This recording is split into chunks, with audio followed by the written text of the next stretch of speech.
One story ৪৯ নহিমীয় ১-১৩ অধ্যায়। নহিমীয় নগরের প্রাচীর। ঈশ্বরের চুক্তি হিসেবে জেরুসালেমের মন্দির ৭০ বছরে পুনর্নির্মাণ করা হয়েছিল। যদিও বাহ্যিকতায় এটা সলোমনের মন্দিরের চেয়ে কম ছিল, কিন্তু এমনকি দাউদ যখন বলেছিলেন যে তিনি একটা মন্দির নির্মাণ করবেন, তখনও ঈশ্বর মন্দিরের বাহ্যিক রূপ ও আকার সম্বন্ধে নয়, বরং মন্দিরের আধ্যাত্মিক কাজ সম্বন্ধে বলেছিলেন। তাই সরুব্বাবিলের মন্দির কিছু সময়ের জন্য সেই ভূমিকা পালন করবে, ইতিহাস থেকে অদৃশ্য হয়ে যাবে এবং প্রকৃত মন্দির যীশুখ্রিস্টের আগমনের মাধ্যমে সবকিছু সম্পূর্ণ হবে। এখন যেহেতু এক অর্থে যীশুখ্রিস্টকে প্রতিনিধিত্ব করে এমন মন্দির সম্পূর্ণ হয়েছে, তাই ঈশ্বরের লোকেদের অবশ্যই মন্দির এবং যীশুখ্রিস্টকে কেন্দ্র করে ঈশ্বরের সঙ্গে চলার এক জীবন কাটাতে হবে। তবে মন্দির আছে, কিন্তু প্রাচীরের অভাবে তখনও মন্দিরটি হুমকির মুখে ছিল। মন্দির হিসেবে কাজ করা কঠিন ছিল। তাই তৃতীয়বার বন্দিত্ব থেকে ফিরে আসা নেতা নহিমীয়ের কাহিনী হল নহিমীয়ের পুস্তক। জেরুসালেম ভেঙে ফেলা হয়েছিল, ফটক পুড়িয়ে দেওয়া হয়েছিল। বাইবেলে নহিমীর আবির্ভাব হল প্রথম বন্দিত্ব। সে মন্দির নির্মাণের শুরু ও থামার পর ভাববাদী হগয় ও সখরীয় এবং মর্দক্ষয় ও ইস্টারের কাজগুলোর মাধ্যমে মন্দির নির্মাণের কাজ পুনরায় শুরু ও শেষ করার পর সময়ের নিরীক্ষে প্রথম বন্দীদের ফিরে আসার পর ৯০ বছর এবং সরুব্বাবিল মন্দিরের সমাপ্তির পর ৭০ বছর কেটে গেছে। পারস্য রাজপ্রাসাদে নহিমীয় ছিলেন রাজার পানপাত্র বাহক। সেই সময় তিনি জিহুদা থেকে আসা তার ভাই হনানের কাছ থেকে একটি সংবাদ শুনতে পান, যার নির্বাসন থেকে বেঁচে নিজ প্রদেশে ফিরে এসেছে। তারা অত্যন্ত সংকট ও লাঞ্ছনার মধ্যে ছিলেন। জেরুসালেমের প্রাচীর ভগ্ন ও তাহার দ্বার সকল অগ্নিতে দগ্ধ রহিয়াছে। নহিমীয় ১-৩ পদ। এই পদের অর্থ হল নগরের প্রাচীর ভেঙে পড়েছিল এবং দ্বারগুলো পুড়ে গিয়েছিল। এখন নহিমীয়কে অবশ্যই বাছাই করতে হবে। নহিমীয় যদিও বন্দী হিসেবে একজন বিদেশী ছিলেন, তবুও পারস্যে তার একটি উচ্চ পদ ছিল। দক্ষিণে জিহুদার পতন এবং জেরুসালেমের মন্দিরের পতনের প্রায় ১৪০ বছরেরও বেশি সময় কেটে গিয়েছে। আর ছড়িয়ে ছিটিয়ে থাকা জিহুদীদের কাছে নহিমীয় যতই শিক্ষিত হোক না কেন, সে নিশ্চয়ই পারস্য দেশে জন্মেছে, ফার্সি ভাষা ও বিজ্ঞানে পারদর্শী এবং এই পৃথিবীতে একটি আশাব্যঞ্জক ভবিষ্যৎ ছিল। কিন্তু নহিমীয় যদি এই জগতের লোক হতেন, তাহলে তিনি জিহুদা ও জেরুসালেমের লোকেদের পরিস্থিতি সম্বন্ধে চিন্তা করতেন না এবং তিনি এই বিষয়ে জিজ্ঞাসা করতেন না। নহিমীয় ঈশ্বরের একজন লোক এবং তিনি ঈশ্বরের রাজ্যের লোক ছিলেন। আমি আর আমার পিতার বাড়ির সকলে পাপ করেছি। নহিমীয় তার ছোট ভাই হনানের কথা শুনেছিলেন এবং কেঁদে কয়েকদিন শোকে কাতর আর ঈশ্বরের সামনে উপবাস করেছিলেন এবং প্রার্থনা করেছিলেন, হে সদাপ্রভু স্বর্গের ঈশ্বর, তুমি মহান ও ভয়ঙ্কর ঈশ্বর। যাহারা তোমাকে প্রেম করে ও তোমার আজ্ঞা সকল পালন করে, তাহাদের পক্ষে তুমি নিয়ম ও দয়া পালন করিয়া থাকো। এখন তোমার দাসের প্রার্থনা শুনিবার জন্য তোমার কর্ণ অবহিত ও চক্ষু উন্মিলিত হোক। সম্প্রতি আমি তোমার দাস ও ইসরায়েল সন্তানগণের জন্য দিবারাত্র তোমার নিকটে প্রার্থনা করিতেছি এবং ইসরায়েল সন্তানদের পাপ সকল স্বীকার করিতেছি। বাস্তবিক আমরা তোমার বিরুদ্ধে পাপ করিয়াছি, আমিও আমার পিতৃকুলো পাপ করিয়াছি। আমরা তোমার বিরুদ্ধে অতিশয় দুষ্কর্ম করিয়াছি। তুমি আপন দাস মোশিকে যে সকল আজ্ঞা, বিধি ও শাসন আদেশ করিয়াছিলে, তাহা আমরা পালন করি নাই। বিনয় করি তুমি আপন দাস মোশির প্রতি আদিষ্ট এই কথা স্মরণ করো, যথা তোমরা সত্য লঙ্ঘন করিলে আমি তোমাদিগকে জাতিগণের মধ্যে ছিন্ন ভিন্ন করিব।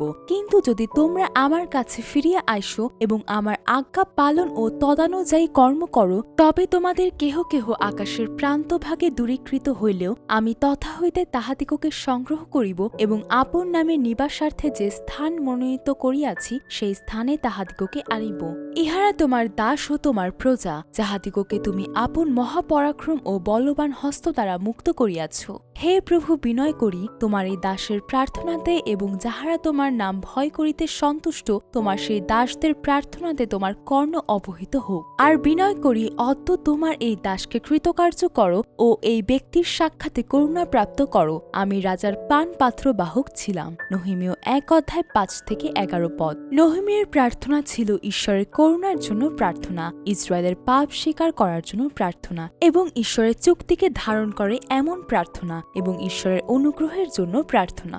ঈশ্বরের মঙ্গলময় হাত আমাকে সাহায্য করে। নহিমীয় পারস্যের রাজাকে বলেছিলেন, যদি মহারাজের তুষ্টি হয় এবং আপনার দাস যদি আপনার দৃষ্টিতে অনুগ্রহ পাইয়া থাকে, তবে আপনি আমাকে জিহুদায় আমার পিতৃলোকদের কবরের নগরে বিদায় করুন, যেন আমি তাহা নির্মাণ করি। নহিমীয় 2:5 এবং ঈশ্বরের হস্তের সাহায্যে তারা রাজার কাছ থেকে নদীর পশ্চিম দিকের শাসকদের কাছে একটা চিঠি পেয়েছিলেন, যাতে তারা নিরাপদে জিহুদাতে পৌঁছাতে পারে। সেই সাথে প্রাচীর পুনর্নির্মাণের জন্য প্রয়োজনীয় কাঠ গ্রহণ করার জন্য রাজকীয় উদ্যানের রক্ষকের কাছে একটি চিঠি পেয়েছিলেন। রাজা এমনকি সৈন্য ও অশ্বারোহী বাহিনীকেও নহিমীয়ের সঙ্গে যেতে বাধ্য করেছিলেন। ঈশ্বরের রাজ্যের জন্য ঈশ্বরের লোকেদের ইচ্ছার সঙ্গে ঈশ্বরও সাহায্য করেছিলেন। ঈশ্বর যখন বিষয় হয়ে ওঠেন, তখন তার সমৃদ্ধি লাভ করে। জেরুসালেমের প্রাচীর নির্মাণ করে আমরা যেন আবার অপমানিত না হই। ঈশ্বর তাকে জেরুসালেমে যে হৃদয় দিয়েছিলেন, সেই হৃদয়ের জন্য নহিমীয় রাজপুত্রদের নিজের কাজের বিষয়ে অবহিত করেননি এবং তিনি যে সমস্ত পরিস্থিতি শুনেছেন তা ব্যক্তিগতভাবে তদন্ত করেননি। আর যখন সময় এসেছিল, তখন নহিমীয় অধ্যক্ষদের বলেছিলেন, আমরা যে সংকটে পড়েছি তা তোমরা দেখতে পাচ্ছ। জেরুসালেম ধ্বংসস্তূপে পড়ে আছে এবং এর দরজাগুলো আগুনে পুড়িয়ে দেওয়া হয়েছে। আসুন আমরা জেরুসালেমের প্রাচীর পুনর্নির্মাণ করি, আর আমরা লজ্জায় পতিত হব না। এবং কিভাবে ঈশ্বরের হাত তাদের সাহায্য করেছিল এবং রাজারা কি বলেছিল সেই বিষয়ে রাজপুত্রদের বলেছিলেন। এবং এটি বলা হয়েছে, প্রাচীর নির্মাণের জন্য সবাইকে একত্রিত হতে হবে। অবশেষে প্রাচীর পুনর্নির্মাণ শুরু হয়েছিল এবং নহিমীয় তাতে অংশগ্রহণকারীদের একটি তালিকা লিপিবদ্ধ করেছিলেন। মহাযাজক ইলিয়াশিব, যিনি পুনর্নির্মাণের কাজে নেতৃত্ব দিয়েছিলেন, তিনি তার ভাই ও যাজকদের নিয়ে উঠে দাঁড়িয়েছিলেন এবং 2টি দরজা নির্মাণ করেছিলেন এবং সেগুলো উৎসর্গ করেছিলেন। দরজা সংযুক্ত করেছিলেন এবং হম্মোয়ার দুর্গ থেকে হননীলের দুর্গ পর্যন্ত এটাকে উৎসর্গ করার জন্য একটি প্রাচীর নির্মাণ করেছিলেন। বাইরে থেকে কষ্ট, ভিতরে থেকে কষ্ট। হরণীয় সনবল্লট অম্মনীয় দাস টোপীয় ও আরবীয় গেশম এই কথা শুনিয়া আমাদিগকে বিদ্রুপ ও অবজ্ঞা করিয়া কহিল, তোমরা একই কার্য করিতে উদ্যত হইলে তোমরা কি রাজদ্রোহ করিবে? নহিমীয় 2:19। ইসরায়েলের বংশধরদের সমৃদ্ধশালী করতে চায় এমন কেউ এসেছে শুনে তারা খুবই চিন্তিত হয়ে পড়েছিল। নহিমীয় তাদের বললেন, যিনি স্বর্গের ঈশ্বর, তিনি আমাদিগকে কৃতকার্য করিবেন। অতএব তাহার দাস আমরা উঠিয়া গাঁথিব। কিন্তু জেরুসালেমে তোমাদের কোনো অংশ কি অধিকার কি স্মৃতিচিহ্ন নাই। নহিমীয় 2:20। এছাড়া তারা এই বলে উপহাস করেছিল, এই নিস্তেজ জিহুদীরা কি করিতেছে? ইহারা কি আপনাদিগকে দৃঢ় করিবে? ইহারা কি যজ্ঞ করিবে? একদিনে কি সমাপ্ত করিবে? ধ্বংসস্তূপের ঢিপি হইতে এই প্রস্তর সকল তুলিয়া কি সজীব করিবে? নহিমীয় 4:2। তারা যা নির্মাণ করছে, এমনকি তার উপর একটা শিয়ালও চড়লে তাদের পাথরের দেয়াল ভেঙে পড়বে। নহিমীয় 4:3। তাদের উপহাস সম্বন্ধে নহিমীয় ঈশ্বরের কাছে এই বলে প্রার্থনা করেছিলেন যে, হে আমাদের ঈশ্বর, শ্রবণ করো, কেননা আমরা তুচ্ছীকৃত হইলাম। উহাদের টিটকারি উহাদেরই মস্তকে বর্তাও এবং উহাদিগকে বন্দী হইয়া লুণ্ঠিত বস্তুর ন্যায় বিদেশে থাকিতে দাও। উহাদের অপরাধ ঢাকিয়া রাখিও না ও উহাদের পাপ তোমার সম্মুখ হইতে মুছিয়া যাইতে দিও না, কেননা উহারা গাথকদের সম্মুখে তোমাকে অসন্তুষ্ট করিয়াছে। নহিমীয় 4:4-5। এরপর প্রাচীরের নির্মাণ কাজ চলতে থাকে এবং প্রাচীর অর্ধেক উচ্চতায় পৌঁছে যায়। এরপর আবার বাইবেল দেখায় যে বিচলিতকারীরা দেখেছে যে জেরুসালেমের প্রাচীর মেরামতের কাজ এগিয়ে গেছে এবং ফাঁকগুলো বন্ধ করা হয়েছে। তারা খুবই রেগে গিয়েছিল। তারা সকলে একত্র এসে জেরুসালেমের বিরুদ্ধে যুদ্ধ করার এবং এর বিরুদ্ধে অশান্তি সৃষ্টি করার চক্রান্ত করেছিল। নহিমীয় 4:7-8। এই সময় নহিমীয় ঈশ্বরের কাছে প্রার্থনা করেছিলেন এবং একজন প্রহরীকে রাতের জন্য রক্ষা করেছিলেন। এবার জিহুদার লোকেরা বলেছিল, ভার বাহকেরা দুর্বল হইয়াছে এবং ধ্বংসাবশেষ অনেক আছে, প্রাচীর গাথা আমাদের অসাধ্য। নহিমীয় 4:10। আর হস্তক্ষেপকারী শত্রুরা বলল, তারা তা জানার বা আমাদের দেখার আগেই আমরা তাদের মধ্যে ঠিক সেখানে উপস্থিত হব এবং তাদের হত্যা করে কাজ বন্ধ করে দেব। বাইবেল বলে, যারা শত্রুদের কাছাকাছি বাস করত, তাদের নিকটবাসী জিহুদীরা সর্বস্থান হইতে আসিয়া 10 বার নহিমীয়কে বলেছিল, তোমাদেরকে আমাদের কাছে ফিরিয়ে আসিতে হইবে। নহিমীয় 4:12 জিহুদার কিছু লোক তাদের সঙ্গে যোগ দিল। তাই নহিমীয় খড়গ, বর্ষা ও ধনুক নিয়ে দাঁড়াতে লোকদের উৎসাহিত করলেন এবং তাদের পৃথক করলেন। অবশেষে ঈশ্বর তাদের চক্রান্তগুলোকে পরাজিত করেছিলেন। তারপর থেকে নহিমীয় তার অর্ধেক লোককে দিয়ে কাজ করাতেন, আর বাকি অর্ধেক লোক বর্মপরিহিত বর্ষা, ঢাল এবং ধনুক ধারণকারী কর্মকর্তারা লোকদের পিছনে তাঁবু খাটালেন। শহর নির্মাণের সময় তাদের ধ্বংসস্তূপের চারপাশে তরবারি রাখলেন। তুড়িধারীদের কাছে রাখা হলো এবং তুড়ি বাজানোর সময় সকলকে জড়ো হতে হতো। নহিমীয় 4:16-20 যে লোকেরা প্রাচীর নির্মাণ করছিল তাদের মধ্যে অর্ধেক লোক ভোর থেকে রাত পর্যন্ত বর্ষা ধরে রেখেছিল এবং তাদেরকে বলা হয়েছিল যে সকল পুরুষ যেন জেরুসালেমে তাদের লোকেদের সঙ্গে রাতে ঘুমায়, সজাগ থাকে এবং দিনের বেলায় কাজ করে। নহিমীয় সহ সকলে তাদের জামা কাপড় খুলতেন না এবং তাদের অস্ত্র নিয়েই তারা জল আনতে যেতেন। নহিমীয় এই কথা ভুলে যাননি, ঈশ্বর আমাদের পক্ষে যুদ্ধ করবেন। নহিমীয় 4:20 নহিমীয় কখনো সমস্ত সমস্যার মধ্যে প্রার্থনা করা বন্ধ করেননি এবং অধ্যক্ষ ও লোকেরা তাদের যথাসাধ্য করার দ্বারা পরিস্থিতিকে কাটিয়ে উঠেছিল। অদৃশ্য অসুবিধা। শত্রু এবং বাধাদানকারীদের কাছ থেকে আসা অসুবিধাগুলি যদি দৃশ্যমান অসুবিধা হতো, তবে অদৃশ্য অসুবিধাগুলি অভ্যন্তরীণভাবে বৃদ্ধি পাচ্ছিল। এটা ছিল জিহুদীদের মধ্যে সুদখোরের ব্যবসা। লোকদের অভিজাত ও কর্মকর্তাগণ সেই একই ইহুদীদের উচ্চ সুদে অর্থ প্রদান করেছিলেন।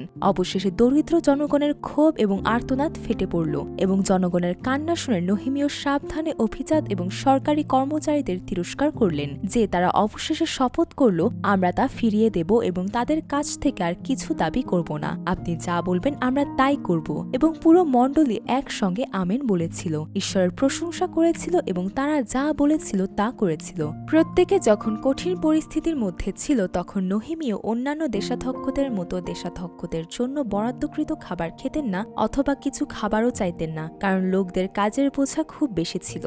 অপ্রতিরোধ্য অভ্যন্তরীণ ও বাহ্যিক অসুবিধা। এখন দেয়ালগুলির পুনর্নির্মাণের কাজ শেষ হওয়ার কথা ছিল, শুধু দরজার সঙ্গে গেট সংযুক্ত করলেই হতো।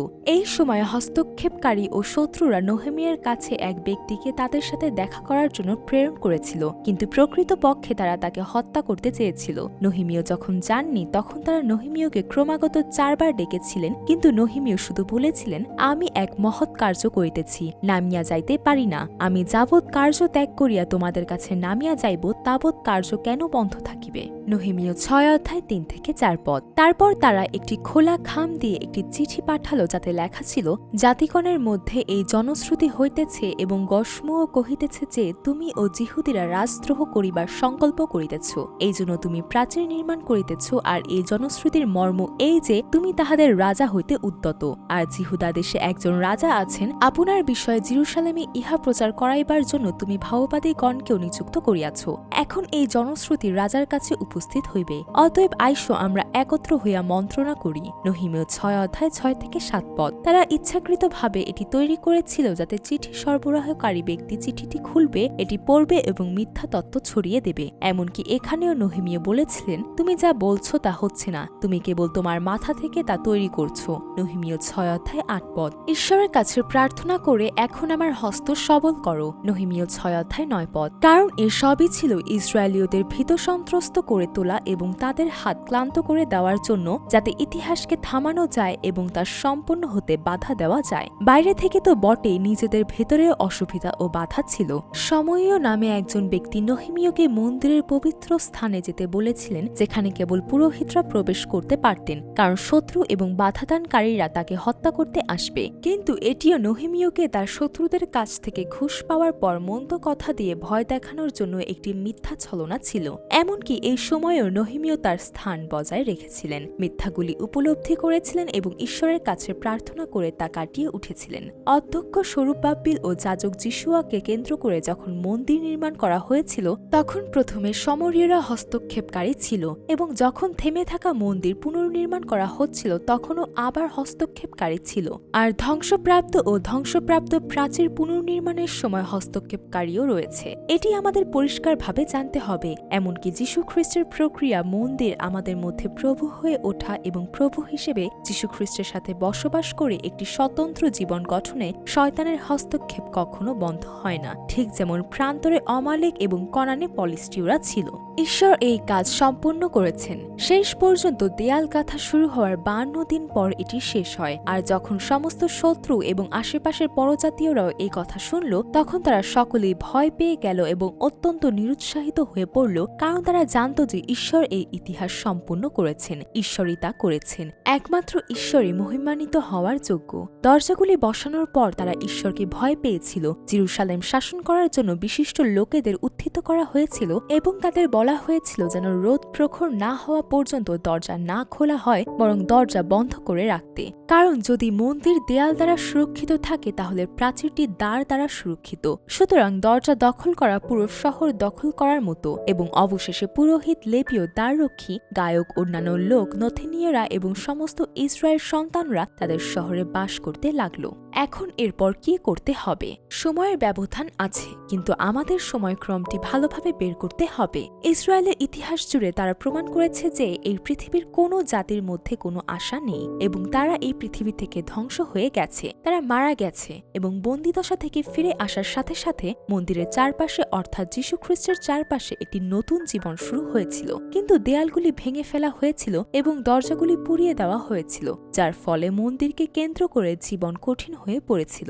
এবং অবশেষে যে প্রাচীরটি মন্দিরটিকে পৃথিবী থেকে পৃথক এবং আলাদা করেছিল তা সম্পূর্ণ হয়েছিল। এখন যদি দরজাগুলি ভালোভাবে রাখা হয়, তবে দেয়ালগুলি শক্তিশালী হবে, এবং যদি দেয়ালগুলি শক্তিশালী হয়, তবে মন্দিরকে কেন্দ্র করে জীবন শক্তিশালী হবে। তাই নহিমীয় দরজাগুলি ভালোভাবে পরিচালনা করার বিষয়টি নিশ্চিত করেছিলেন। তাহলে এরপর কি করা উচিত? তা হল বাক্যের দিকে ফিরে যাওয়া। তাই নহিমীয় সমস্ত লোককে জলদ্বারের সামনে চত্বরে জড়ো করতে বললেন। ব্যবস্থার শিক্ষক ইসরার জন্য নির্মিত একটি উঁচু কাঠের মঞ্চের উপর দাঁড়িয়ে মোশের ব্যবস্থার পুস্তকটি নিয়ে, যা প্রভু ইসরায়েলের জন্য আদেশ করেছিলেন, পুরুষ, মহিলা এবং যারা বুঝতে পারে তাদের সামনে ভোর থেকে দুপুর পর্যন্ত তা পাঠ করলেন। সমস্ত লোক সেখানে দাঁড়িয়ে মনোযোগ সহকারে শুনছিল এবং লেবীয়রা তাদের কাছে ব্যবস্থা স্পষ্ট করে জানিয়েছিল। লোকেরা যখন এই কথা শুনল, তখন তারা কাঁদল, খেলো, পান করল এবং খাবারের কিছু অংশ পাঠালো এবং আনন্দের সাথে উদযাপন করল, কারণ তারা তাদের কাছে যে কথাগুলি বলা হয়েছিল তা বুঝতে পেরেছিল। এবং পরের দিন সমস্ত জাতির নেতারা, পুরোহিতরা এবং লেবীয়রা ব্যবস্থার শিক্ষক ইসরার সাথে জানতে পারলেন যে ঈশ্বরের বাক্যের মাধ্যমে আবাস পর্ব পালনের সময় এসেছে, এবং তারা আবার আবাস পর্ব পালন করলেন এবং আনন্দ করলেন। ব্যবস্থার শিক্ষক ইসরা প্রথম দিন থেকে শেষ দিন পর্যন্ত প্রতিদিনই ঈশ্বরের ব্যবস্থার বইটি পাঠ করতেন। আর তারা উপবাস করল, চট পরে এবং মাথায় ধুলো দিল, সমস্ত বিদেশীদের থেকে নিজেদের আলাদা করল, যেখানে ছিল সেখানে দাঁড়িয়ে দিনের 1/4 তাদের ঈশ্বর সদাপ্রভুর ব্যবস্থার বই থেকে পাঠ করল এবং আরও 1/4 তাদের ঈশ্বর সদাপ্রভুর কাছে পাপ স্বীকার করে এবং তার উপাসনা করে কাটালো। এছাড়াও লেবীয়রা বেদির কাছে গেল এবং উচ্চস্বরে চিৎকার করে ঈশ্বরকে ঘোষণা করে বলল, তুমিই একমাত্র প্রভু। এবং সেই বিদ্রোহের ইতিহাস স্বীকার করল যে বিষয়ে লোকেরা ক্রমাগত ঈশ্বরের প্রতি বিদ্রোহী ছিল এবং ঈশ্বরকে স্বীকার করল, যিনি অব্রাহামের সময় থেকে যাত্রার সময় প্রান্তরে এবং কনান দেশে তাদের জীবনকালে রক্ষা করেছিলেন। আর তারা স্পষ্টভাবে ঘোষণা করেছিল যে তাদের পাপের কারণে তারা সেই দেশে দাস হয়ে গেছে যা ঈশ্বর তাদের দিয়েছেন, এবং পুনরায় ঈশ্বরের সাথে একটি দৃঢ় চুক্তি করেছিলেন এবং একটি শিলমোহর করেছিলেন, এবং যারা শিলমোহর করেছিল তাদের নাম লিপিবদ্ধ করা হয়েছিল এবং তাদের চুক্তির বিষয়বস্তু লিপিবদ্ধ করা হয়েছিল। যদিও চুক্তিপত্রের বিষয়বস্তু বজায় রেখে তারা রক্ষা পায়নি, তবুও তারা তাদের পাপের জায়গায় আর ফিরে না আসার জন্য যথাসাধ্য চেষ্টা করেছে। যারা জেরুসালেমে বাস করতে চায়, তাদের বসবাসের জায়গা এখন মন্দিরের চারপাশে স্থানান্তরিত করা হয়েছে।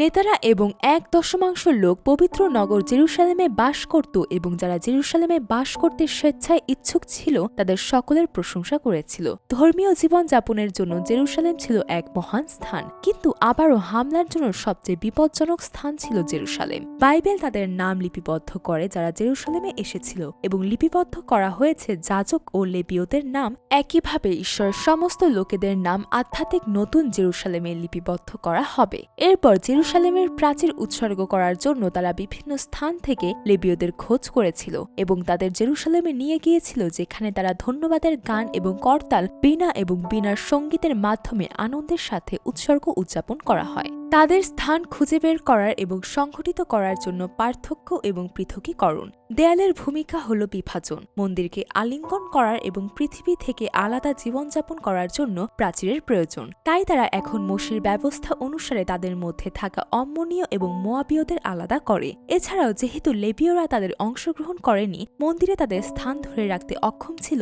এবং তাদের নিজস্ব ক্ষেতে ফিরে গিয়েছিল, তাই নহিমীয় কর্মকর্তাদের তিরস্কার করেছিলেন, লেবীয়দের অংশ ভাণ্ডারে রেখেছিলেন এবং লেবীয়দের তাদের জায়গায় ফিরিয়ে দিয়েছিলেন, এবং নহিমীয় লোকেদের বিশ্রামবার পবিত্র রাখতে বাধ্য করেছিলেন। বাইরের লোকদের বিশ্রামবারের জিনিসপত্র বিক্রি করতে নিষেধ করেছিলেন এবং যারা বিশ্রামবারের জিনিসপত্র বিক্রি করা থেকে বিরত রাখতে যারা বিশ্রামবারের আগে শহরের বাইরে ঘুমাতো সেই লোকদের তাড়িয়ে দিয়েছিলেন। এছাড়া নহিমীয় সেই ব্যক্তিদের তিরস্কার ও অভিশাপ দিয়েছিলেন যারা পরজাতীয়দের বিয়ে করেছিল, তাদের কাউকে কাউকে মারধর করেছিলেন, তাদের চুল টেনেছিলেন, সতর্ক করেছিলেন এবং বলেছিলেন যে সলোমনের ধ্বংসের কারণ হল পরজাতীয়দের সঙ্গে বিয়ে। নহিমীয় এমনকি মহাযাজক ইলিয়াশিব জিহুয়াদার এক পুত্র হরণীয় সনবল্লটের জামাতাকে তাড়িয়ে দিয়েছিলেন। নহিমীয় সব বিষয়ে অবিরত প্রার্থনা করতেন, ঈশ্বরের উৎসাহ এবং ভালোবাসা সেই সব লোকেদের প্রতি যারা যিশুকে মন্দিরের কেন্দ্র হিসেবে গ্রহণ করে এবং ঈশ্বরের কাছে নিজেদের ঈশ্বরের পবিত্র লোক হিসেবে প্রকাশ করে। প্রাচীরের দ্বারা পৃথিবী থেকে বিচ্ছিন্ন এবং স্বতন্ত্র জীবনের মধ্য দিয়ে তাদের জন্য ঈশ্বরের উদ্যমের গল্প চলতে থাকে। আমেন।